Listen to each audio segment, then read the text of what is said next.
Sophonie, chapitre 2. Rentrez en vous-même, examinez-vous, nation sans pudeur, avant que le décret s'exécute et que ce jour passe comme la balle, avant que la colère ardente de l'Éternel fonde sur vous, avant que le jour de la colère de l'Éternel fonde sur vous. Cherchez l'Éternel, vous tous, humbles du pays, qui pratiquez ses ordonnances. Recherchez la justice, recherchez l'humilité. Peut-être serez-vous épargnés au jour de la colère de l'Éternel. Car Gaza sera délaissée, Ascalon sera réduite en désert, Asdod sera chassé en plein midi, Écron sera déraciné. Malheur aux habitants des côtes de la mer, à la nation des Kérétiens. L'Éternel a parlé contre toi, Canaan, pays des Philistins. Je te détruirai, tu n'auras plus d'habitants.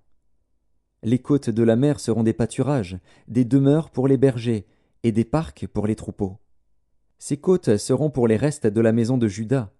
C'est là qu'ils paîtront. Ils reposeront le soir dans les maisons d'Ascalon. Car l'Éternel, leur Dieu, ne les oubliera pas, et il ramènera leurs captifs. J'ai entendu les injures de Moab et les outrages des enfants d'Ammon, quand ils insultaient mon peuple et s'élevaient avec arrogance contre ses frontières. C'est pourquoi je suis vivant, dit l'Éternel des armées, le Dieu d'Israël. Moab sera comme Sodome, et les enfants d'Ammon comme Gomorrhe, un lieu couvert de ronces, une mine de sel, un désert pour toujours. Le reste de mon peuple les pillera, le reste de ma nation les possédera. Cela leur arrivera pour leur orgueil, parce qu'ils ont insulté et traité avec arrogance le peuple de l'Éternel des armées.